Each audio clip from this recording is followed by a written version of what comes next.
Today, I would like to address some of the comments that this low-life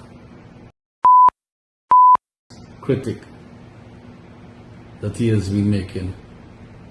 I don't know who's giving this man all his funds. He feel because he go and he drink coffee and eat with the political elite, he can do whatever he want to do, say whatever he want to say. Hey guys, so happy to have you back for another episode of the Final Takeaways podcast. If this is your very first time here, we welcome you. Now, let's dive in. One day after his son, Azruddin Mohamed, was sworn in as a member of Guyana's parliament at the opening of the 13th session, Nazar Mohamed lashed out at the notorious social media commentator who calls himself Guyanese Critic. The unfiltered character, whose real name is Mikhail Rodriguez, is branded as someone who's being paid by the politicians of the ruling party to do its bidding.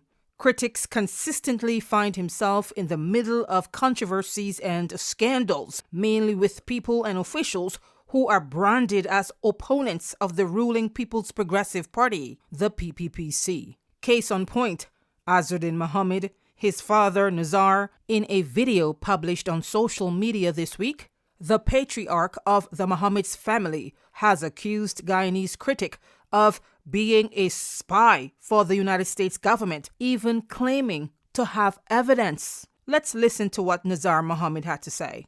I couldn't understand how my son used to hang out with this man. He just moved in because he was planted there as a mole. I have proof. I can show you that he's working as a confidential source for the Homeland Security. I know everything about it. I have proof that I can make available to the public. But just because one agent picture is on this thing, I don't want to expose him. The Mohamed family believes that Critic betrayed them after they accepted him into their close-knit family as a friend. And how is that so? Well, the Mohammeds are accusing Critic of landing them in trouble by providing insider information about their family to the Department of Homeland Security, DHS, which is the agency that deals mainly with U.S. border security. Now that both Nazar and Azruddin have serious problems with the U.S. pertaining to their gold export business Mohammed Enterprise, they've been pointing fingers to Guyana government officials and now Guyanese Critic. At the moment, the father and son Mohammeds are co-defendant in a federal criminal case which was filed against the men last month. The U.S. accuses the men of mail and wire fraud and conspiracy to commit money laundering. The U.S. determined it had jurisdiction to bring the charges because these federal crimes were committed on U.S. soil as far as it pertains to having legal jurisdiction over certain acts allegedly committed by the men. But before that, the U.S. Department of Treasury, Office of Foreign Assets and Control, OFAC, had sanctioned both men for alleged criminal activities along similar lines, but mostly in relation to gold exported from Guyana through the U.S. The U.S. sanctioned the men after an extensive investigation found evidence that the Mohammeds have been avoiding paying taxes to the Guyana government for gold exported to and through the U.S. from Guyana. And before that investigation, Reuters News published an article warning that the Mohammeds were allegedly engaged in fraudulent activities and even cautioned the U.S. oil giant ExxonMobil to stop doing business with the Mohammeds. The World News Agency also disclosed that the U.S. was getting ready to sanction the Guyanese billionaires. You might be asking yourself, why now? Why is Nazar Mohamed saying this now? What triggered Azruddin's father? Well, it looked like two recent events. The first has to do with Magistrate Judy Lachman, who granted bail to Nazar and his son Azruddin at their U.S. extradition hearing last Friday. I must warn you, the other clips I'm about to show you may contain profanity of the Guyanese kind. Don't worry, we've censored certain parts. Hopefully, you're still able to grasp all that Nazar is saying. Let's first look at the issue involving the magistrate who granted bail. Let's bring back in Nazar. Same thing, he's been making some wild comments about Magistrate Judy Latchman saying, first time I've ever seen that woman, and Azruddin has ever seen that woman in person, in court. You know, I put my matter to Allah, and I was praying, and I was making my prayer, and my lawyers, they did what they had to do. They put up very good arguments for bail, you know. Well, as the state lawyer come up with all kind of assumption and accusations that they could not even substantiate. I'm not a legal person, but why is it that the judiciary allowing this man to do all these things, even though there is a pending gag order against him?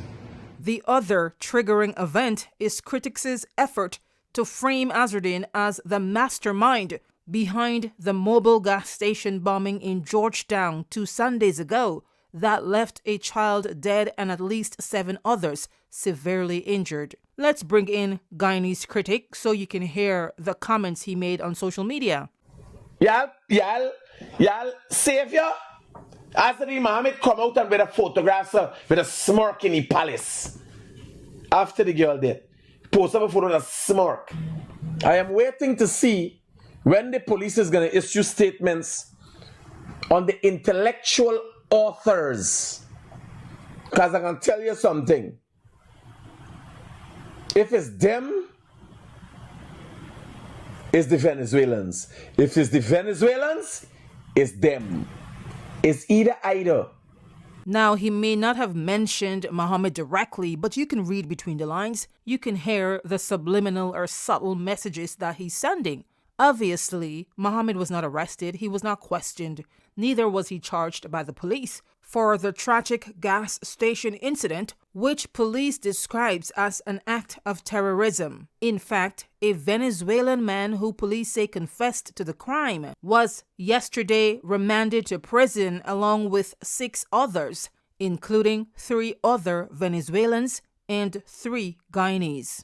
Therefore, you have to ask yourself, why is Guyanese Critic pointing the finger at Azruddin Mohamed? What would be his motive? For argument's sake, what would Mohammed's motive be?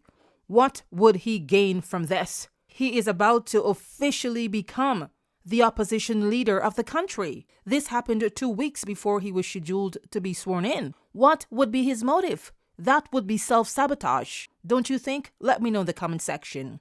Anyways, keep in mind that Critic has been trying incessantly to publicly slander the Mohammeds, especially Azruddin and his father. Getting back to Nazar Muhammad's accusation, where he's accusing Guyanese Critic of being a spy for the United States. It sounds far-fetched, but not at all impossible. Governments all across the world have spies. They have lobbyist firms. They have moles, as you call them.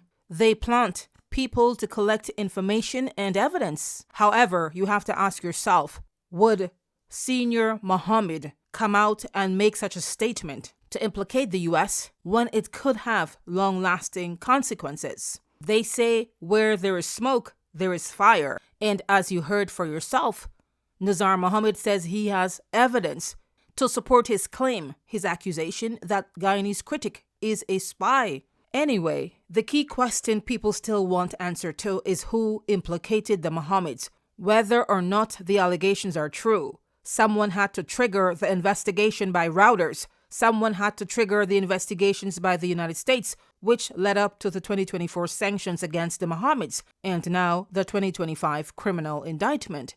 So far, several theories emerged. One pointed to officials within the Guyana government who are accused of setting up the Mohammeds. Others pointed elsewhere to so-called jaded friends of the Mohammeds who are plotting their demise to bring them down.